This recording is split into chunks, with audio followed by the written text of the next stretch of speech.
چطور رفقا، حالتون چطوره؟ این اولین ویدیو من توی یوتیوب. اومدیم بررسی کامل اجرای بچه SCG رو بریم و ببینیم کدوم خفن تره، یا اصلا همشون خفنن دیگه. اومدیم فقط ریاکشن بریم. تا آخر ویدیو همراه من باشید. لیتس گو. اجرای اول اسمورف.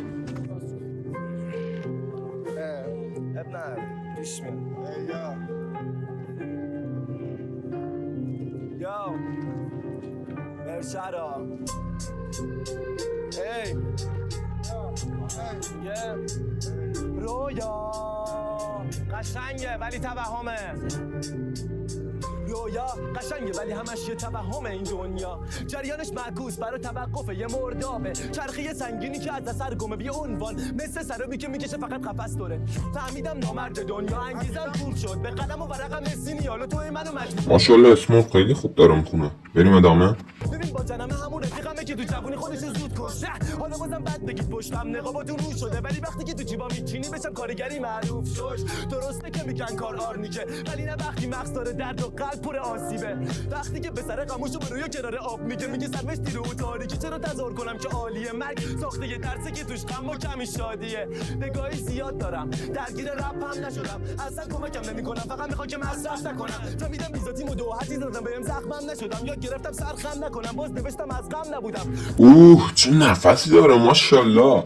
تموم شد. واقعا اجرای قشنگی بود. یک داده بهش 8 رو فکر کنم بدم. خوب بود دیگه. بریم واسه ادامه ویدیو. بریم واسه اجرای مکا. بیشتر از این شادی سکوتم و میخوام از طبیعت. حالی با حالی میمونم و با خودم غریبم. تو جایی منو دیدی بهم نگو بشو شب که قبل زد در زخم و به من عمیق. تو چرخ به چرخم مثل اون قدیم. بلند بلند بخند دورم بزن که دورم زده دورو بریم. حالی با حالی را میریم تاریک یه صدا میگه دل تاریکی راه بسازیم.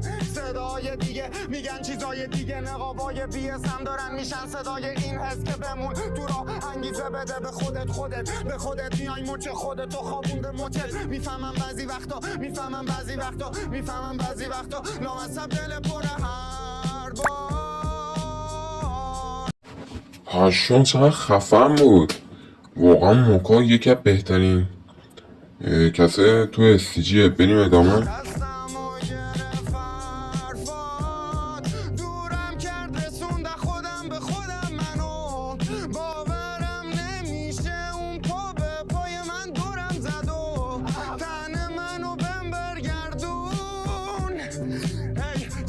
شادم چقدر علکی بیشتر از این شادی سکوتم و میخوام از طبیعت. حالی با حالی میمونم و با خودم غریبم. تو جایی منو دیدی بهم نگو بشو شب که قبل زد در زخم و به من عمیق. تو شهر میچرخم مثل اون قدیم.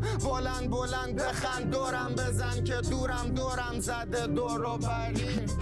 ماشاءالله به اسمورف و موکا دوتاشون واقعا اجراشون راضی بودم. میدونم که شما همینطوره. نظرتون رو تو کامنت ها بگید. این ویدیو رو هم لایک کنید، سابسکرایب فراموش نشه. اجرای دیگه هم تو ویدیو بعدی میذارم.